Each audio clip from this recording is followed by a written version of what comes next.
نبی ورگا نا علی ورگا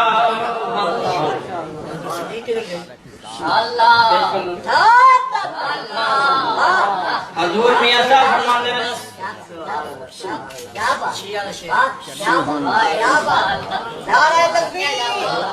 بسم اللہ الرحمن الرحیم۔ عزیزان محترم، انسان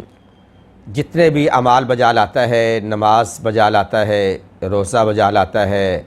خیرات، صدقات، حج، زکوٰۃ، جہاد، جہاں تک کہ کوئی بھی کام بجا لاتا ہے،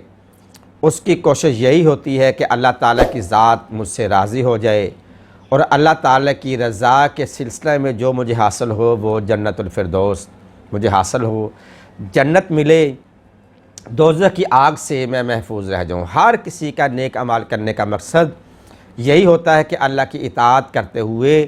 مجھے اللہ تعالیٰ کی ذات جنت میں داخل فرمائے۔ دیکھیں، جنت میں داخل ہونے کا حق تو ہر مسلمان کو، ہر ذی روح کو ہے کہ وہ ایسے نیک اعمال بجا لائے کہ جس کے سلسلہ میں جنت مل جائے، لیکن یہاں پہ اللہ تعالیٰ نے نماز، روزہ، حج، زکوٰۃ کو، جتنے بھی نیک اعمال ہیں سب کو مشروط کر دیا ہے ولایت علی ابن ابی طالب پر،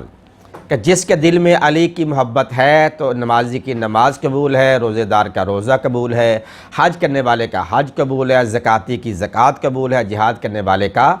جہاد قبول ہے۔ اگر علی کی محبت نہیں ہے، جبکہ ہمارے برادران اسلام کے علماء ماسلف اکابرین نے بھی کہا ہے کہ علی کی محبت نہیں ہے تو کوئی بھی عمل قابل قبول نہیں ہے،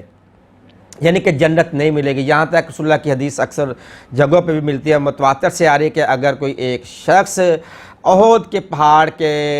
مقابل، احد کے پہاڑ جتنا ایک پہاڑ سونے کا اللہ کی راہ میں خرچ کر دے، ہزاروں حج پیادہ کرے اور صفا مروہ کے درمیان حالت مظلومی کی حالت میں وہ شہید ہو جائے، قتل ہو جائے، اگر اس کے دل میں رائی برابر بھی علی کی دشمنی، علی کا بغض ہے، جنت تو کیا، جنت کی وہ خوشبو بھی نہیں سونگھ سکتا۔ یہ حدیث ہے۔ اور یہاں پر میں ایک اور آپ سے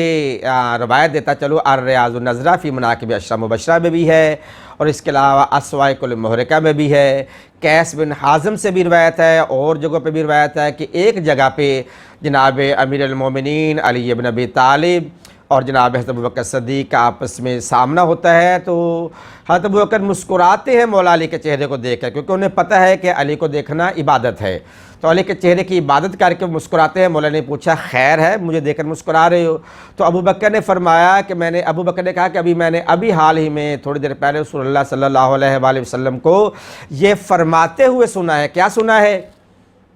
کہ لا یجوز عہد الصراط الا من کتب لہ علی الجواز۔ کہتے ہیں رسول اللہ صلی اللہ علیہ وآلہ وسلم نے آپ کے حق میں یہ فرمایا ہے کہ لا یجوز عہد الصراط الا من کتب لہ علی الجواز، کہتے ہیں کہ پل صراط سے گزر کے جنت میں کوئی بھی نہیں جائے گا کہ جس کو جواز السفر